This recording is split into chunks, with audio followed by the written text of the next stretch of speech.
യഥാർത്ഥത്തിൽ ഈ കരിക്കുലം കമ്മിറ്റിയെ സംബന്ധിച്ചിടത്തോളം പുതിയ പാഠപുസ്തകം തയ്യാറാക്കിയതിനെ സംബന്ധിച്ചിടത്തോളം ബഹുമാനപ്പെട്ട പ്രതിപക്ഷ നേതാവിന് അതിനെ സംബന്ധിച്ചത് ഒന്നുകിൽ അദ്ദേഹം ശ്രദ്ധിച്ചിട്ടില്ല, അല്ലെങ്കിൽ അത് മനസ്സിലാക്കുന്നതിന് വേണ്ടി അദ്ദേഹം ശ്രമിച്ചിട്ടില്ല. അദ്ദേഹം നുണ പറയുകയാണ്. ആരുടെ ഉപദേശം കണക്കിലെടുത്തുകൊണ്ടാണ് അദ്ദേഹം ഇങ്ങനെ എല്ലാ കാര്യങ്ങളിലും കള്ളം മാത്രം പറയുന്ന ഒരു വ്യക്തിയായി മാറിക്കൊണ്ടിരിക്കുന്നു എന്നുള്ളത് സമൂഹം ഇത് ബോധ്യപ്പെട്ടുകൊണ്ടിരിക്കുന്ന ഒരു കാര്യമാണ്. ഈ 1 മുതൽ 10 വരെയുള്ള പാഠപുസ്തകത്തിൻ്റെ പരിഷ്കരണം എന്ന് വെച്ചാൽ 10 വർഷത്തിന് ശേഷം ആദ്യമായിട്ടാണ്. അപ്പം അത് ആദ്യം കുട്ടികളുടെ അഭിപ്രായം കേട്ടു. ഇതെല്ലാം ലോകം മുഴുവൻ അറിഞ്ഞ കാര്യങ്ങളാണ്. ലോകത്തിൻ്റെ പല കോണുകളിൽ നിന്നും കോംപ്ലിമെൻറ്റ്സ് വന്നിട്ടുള്ളതാണ്. ആദ്യം കുട്ടികളുടെ അഭിപ്രായം കേട്ടു. അങ്ങനെ ഒരു കാര്യമേ നടന്നിട്ടില്ല. തദ്ദേശ സ്വയംഭരണ സ്ഥാപനങ്ങളുടെ ഭാരവാഹികളുടെ അഭിപ്രായം കേട്ടു. പാരന്റ് ടീച്ചേഴ്സ് അസോസിയേഷൻ്റെ ആൾക്കാരുടെ അഭിപ്രായം കേട്ടു. നമ്മുടെ ടീച്ചർമാരുടെ അഭിപ്രായം കേട്ടു. വിദ്യാഭ്യാസ രംഗത്തെ ബുദ്ധിജീവികളും വിദഗ്ധന്മാരെയും MLA-മാരെയും എല്ലാം പങ്കെടുത്തുകൊണ്ടുള്ള ഒരു സെമിനാർ സംഘടിപ്പിച്ചു. അതിനുശേഷമാണ് ഈ 1 മുതൽ 10 വരെയുള്ള പാഠപുസ്തകങ്ങളുടെ കരിക്കുലം കമ്മിറ്റി കൂടി ഇത് തയ്യാറാക്കുന്നതിന് വേണ്ടി തന്നെ ഒരു വർഷക്കാലം എടുത്തു. കാരണം ഇത് ദോശ ചുടുന്ന പോലെ ചുട്ടെടുക്കാൻ വേണ്ടി പറ്റുന്ന ഒരു കാര്യമില്ല. ഇത് ഓരോ വിഷയത്തിനും പ്രത്യേക സെമിനാർ നടത്തണം, ചർച്ച നടത്തണം, അങ്ങനെ ഒരുപാട് പ്രോസസ്സുണ്ട്.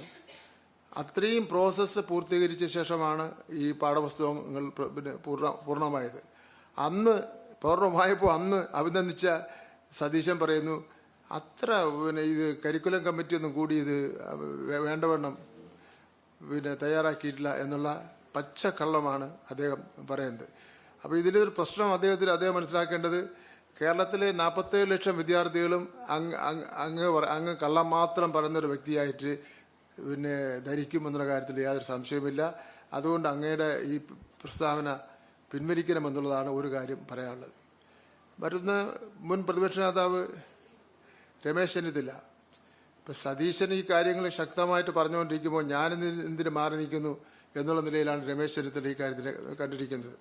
അദ്ദേഹം പറയുന്നത് 8ാം ക്ലാസ് കഴിഞ്ഞാൽ പിന്നെ 9ാം ക്ലാസ് 8ാം ക്ലാസ് എന്ന് ജയിച്ച് 9-ലാവുന്നതിന് മുമ്പ് എന്തിനാണ് പാഠപുസ്തകം കൊടുക്കുന്നത് എന്നാണ് അദ്ദേഹത്തിൻ്റെ ചോദ്യം എന്ന് പറഞ്ഞാൽ.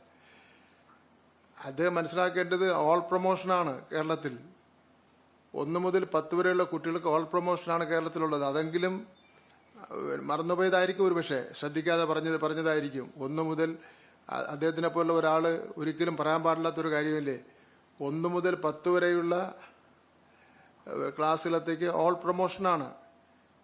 ഈ 2ാം പിണറായി ഗവൺമെൻറ് വന്നതിന് ശേഷം ചെയ്ത ഒരു പരിഷ്കാരം എന്ന് പറയുന്നത് സബ്ജക്റ്റ് മിനിമം നടപ്പിലാക്കി. സബ്ജക്റ്റ് മിനിമം എന്ന് പറഞ്ഞാൽ 30% മാർക്ക് എല്ലാ വിഷയത്തിനും എല്ലാ കുട്ടികളും വാങ്ങണം. അത് സബ്ജക്റ്റ് മിനിമം നടപ്പിലാക്കുമ്പോൾ ഏതെങ്കിലും ഒരു കുട്ടി പരാജയപ്പെട്ട് കഴിഞ്ഞാൽ 1 മാസത്തെ ആ കുട്ടിക്കൊരു കോഴ്സ് കൊടുക്കുന്നുണ്ട്. വീണ്ടും പഠിപ്പിക്കുകയാണ്, വീണ്ടും ഒരു പരീക്ഷ എഴുതിപ്പിക്കുകയാണ്. വീണ്ടും പരീക്ഷ എഴുതിയ ശേഷം ആ കുട്ടിയെ പ്രൊമോട്ട് ചെയ്ത് അടുത്ത ക്ലാസ്സിലേക്ക് വിടുകയാണ്. അപ്പോൾ അതിൻ്റെ അർത്ഥം എന്ന് വെച്ചാൽ കുറച്ച് വീക്കായ കുട്ടികളെ പഠിപ്പിച്ച് വീണ്ടും അടുത്ത ക്ലാസ്സിലേക്ക് വിടുകയാണ്. അപ്പോൾ ആ ഒരു കുട്ടിയും തോക്കുന്നില്ല. കേരളത്തിൽ നിന്ന് ഒരു കുട്ടിയും ഫലത്തിൽ തോക്കുന്നില്ല. പക്ഷേ ബഹുമാനപ്പെട്ട ശ്രീ രമേശ് ചെന്നിത്തല ചോദിച്ചത്, ഈ റിസൾട്ട് എങ്ങനെ ഇന്ന കുട്ടികൾ ജയിക്കുമെന്ന് ശിവൻകുട്ടിക്ക് എങ്ങനെ മനസ്സിലായി എന്നാണ് അദ്ദേഹം ചോദിക്കുന്നത്. അത് രമേശ് ചെന്നിത്തലയെ പോലുള്ള ഒരു പ്രമുഖ വ്യക്തി ഈ മണ്ടത്തരം ചോദിക്കാൻ വേണ്ടി പാടില്ലായിരുന്നു എന്നുള്ള അഭിപ്രായം എനിക്ക് അക്കാര്യത്തിൽ തന്നെ ഉണ്ട്. അതുപോലെ തന്നെ തുഗ്ലക്ക് പരിഷ്കാരം എന്ന് പറഞ്ഞാൽ എന്താ ഈ തുഗ്ലക്കിൻ്റെ പരിഷ്കാരം എന്ന് അദ്ദേഹത്തിന് നല്ലവണ്ണം അറിയാമല്ലോ. ഏതാണ് തുഗ്ലക്ക് പരിഷ്കാരം എന്ന് പറയണ്ടേ? അത് ഇനിയിപ്പോൾ UDF-ൻ്റെ കാലഘട്ടത്തിൽ 2016 മുമ്പ് ഇരുന്ന അദ്ദേഹം കൂടി അംഗമായിട്ടുള്ള മന്ത്രിസഭയിലെ വിദ്യാഭ്യാസ മന്ത്രി ചെയ്തതാണോ തുഗ്ലക്ക് പരിഷ്കാരം എന്ന് പറയണ്ടേ? അന്നത്തെ എന്താ സ്ഥിതി? അന്ന് പാഠപുസ്തകം ഫോട്ടോസ്റ്റാറ്റാ, പരീക്ഷ നടക്കുന്നില്ല. ഇന്നിപ്പോൾ പരീക്ഷ കൃത്യമായിട്ട് നടക്കുന്നു. കൃത്യസമയത്ത് SLC പരീക്ഷ റിസൾട്ട് വരുന്ന ഡേറ്റ് ഇപ്പോഴേ പ്രഖ്യാപിച്ചിട്ടുണ്ട്. ഞാൻ ഇപ്പോൾ പെട്ടെന്ന് ഓർമ്മിക്കുന്നില്ല. ഇപ്പോഴേ SSLC ഹയർ സെക്കൻഡറി റിസൾട്ടിൻ്റെ ഡേറ്റ് ഇപ്പോഴേ പ്രഖ്യാപിച്ചിട്ടുണ്ട്. പരീക്ഷ നടക്കുന്നു, റിസൾട്ട് സമയത്ത് പ്രഖ്യാപിക്കുന്നു.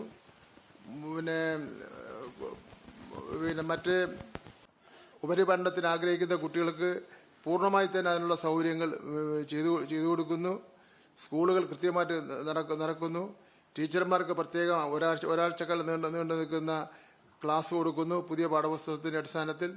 അപ്പം അങ്ങനെ ഇപ്പോൾ ഇന്ത്യയിൽ തന്നെ അക്കാഡമിക് കരിയറിനെ സംബന്ധിച്ചിടത്തോളം നടത്തിയ പഠനത്തിൽ കേരളം 2ാം സ്ഥാനത്താണ്. 1ാം സ്ഥാനം പഞ്ചാബാണ്. അപ്പം അങ്ങനെ ഒരു മുന്നേറ്റം ഈ കഴിഞ്ഞ ആഴ്ച വരെ വിദ്യാഭ്യാസ വകുപ്പിനെ സംബന്ധിച്ചിടത്തോളം ഏറ്റവും നന്നായി. തൃശ്ശൂർ വന്ന് 64ാമത് സ്കൂൾ കലോത്സവത്തിൽ വന്ന് ബഹുമാനപ്പെട്ട പ്രതിപക്ഷ നേതാവ് പറഞ്ഞ് ഇതേപോലെ ഒരു വിദ്യാഭ്യാസ മന്ത്രിയെ ഞാൻ ഇതുവരെ കണ്ടിട്ടില്ല, ഏറ്റവും നന്നായി നടക്കുകയാണ് കാര്യങ്ങൾ എന്ന് പറഞ്ഞ അതേ വിദ്യാഭ്യാസ മന്ത്രി പിറ്റേ ദിവസം വന്ന് സെക്രട്ടേറിയറ്റിൻ്റെ മുന്നിൽ പ്രസംഗിച്ച വാക്കുകൾ ഞാൻ ഈ പ്രസ് ക്ലബ്ബും കൂടെ നല്ല ഒരു മാന്യമായിട്ടുള്ള ഒരു പ്രസ് ക്ലബ്ബാണ്, അതും കൂടെ ഈ വാക്കുകൾ കേട്ട് അത് ചീത്തയാവേണ്ടെന്നുള്ളതിലില്ല ഞാൻ പറയുന്നില്ല. പിന്നെ അസംബ്ലിയിൽ വന്ന് പറഞ്ഞു ഞാൻ അങ്ങനെ പറഞ്ഞിട്ടില്ല എന്ന് പറഞ്ഞ് ഞാനത് അങ്ങനെ പറഞ്ഞിട്ടുണ്ടെങ്കിൽ പിൻവലിക്കുകയാണ്. ഞാൻ പിൻവലിക്കില്ല. ഞാൻ പിൻവലിക്കണമെങ്കിൽ സോണിയാഗാന്ധി മാഡത്തിനെ പറ്റി ഈ സ്വർണ്ണ കേസുമായി ബന്ധപ്പെട്ട് ചോദ്യം ചെയ്യണമെന്ന് പറഞ്ഞ വാക്ക് പിൻവലിക്കണമെന്ന് പറഞ്ഞ് എങ്കിൽ ഞാനും പിൻവലിക്കാം എന്നൊക്കെ പറഞ്ഞു. അപ്പോൾ എന്തായാലും നമ്മളത് പിൻവലിക്കാൻ വേണ്ടി തയ്യാറായിട്ടില്ല. എനിക്ക് തോന്നുന്നു ഞങ്ങൾ ഈ പ്രശ്നമൊക്കെ ഉന്നയിച്ചപ്പോൾ ഡൽഹിയിൽ ചെന്നപ്പോൾ അവിടെ നിങ്ങൾ അവിടെ എന്ത് ചെയ്യായിരുന്നു എന്നൊക്കെ പറഞ്ഞ് വരട്ടിയിട്ടുണ്ടാവും. അതായിരിക്കും അങ്ങനെ ഒരു നിലപാട് അദ്ദേഹം സ്വീകരിക്കുന്നതിന് വേണ്ടി തയ്യാറായിട്ടുള്ളതെന്ന് എനിക്ക് തോന്നുന്നു. കാരണം അദ്ദേഹത്തിന് എങ്ങനെയെങ്കിലും ഇപ്പോൾ മുഖ്യമന്ത്രിയാവുക എന്നുള്ളതാണ്. അതിനുവേണ്ടിയുള്ള ഡ്രസ് റിഹേഴ്സൽ നടത്തിക്കൊണ്ടിരിക്കുകയാണ്. പക്ഷെ അത് നടക്കില്ലെന്നുള്ളവരും പൊരിഞ്ഞ അടിയാണ് എല്ലാ സ്ഥലത്തും. നമ്മൾ ആ TV കണ്ടു കഴിഞ്ഞാൽ കഴുത്തിലൊക്കെ പിടിച്ച് കൊല്ലാൻ വേണ്ടി ശ്രമിക്കുന്ന പോലെയല്ലേ, ശ്വാസം മുട്ടിച്ച് കൊല്ലാൻ വേണ്ടി ശ്രമിക്കുന്ന പോലെയുള്ള പരിശ്രമമാണ് നടത്തിക്കൊണ്ടിരിക്കുന്നത്. അപ്പോൾ അതുകൊണ്ട് ഇത് അവസാനിക്കുന്ന സ്ഥലം നന്നായി തന്നെ പോലീസിനെ ശ്രദ്ധിക്കാൻ വേണ്ടി പറഞ്ഞിട്ടുണ്ട്. കാര്യം വെച്ചാൽ ഒരു സംസ്ഥാനത്ത് ഭയങ്കര സംഘർഷം നടന്നു കഴിഞ്ഞാൽ നമുക്ക് ഗവൺമെൻറ്റിൻ്റെ നാണക്കേടെന്ന് പറഞ്ഞാൽ, അപ്പോൾ അതും നമ്മൾ നിർദ്ദേശം കൊടുത്തിട്ടുണ്ട്. അതിൽ സതീശൻ വിഷമിക്കേണ്ട കാര്യമില്ല. ലോകത്തെവിടെയായാലും ഏത് സമയത്തും 24 വാർത്തകളും ഓഗ്മെന്റഡ് റിയാലിറ്റി പാക്കേജുകളും എക്സ്പ്ലെയിനറുകളും വിശദമായി കാണാൻ ഞങ്ങളുടെ YouTube ചാനൽ നിങ്ങൾക്ക് സബ്സ്ക്രൈബ് ചെയ്യാം.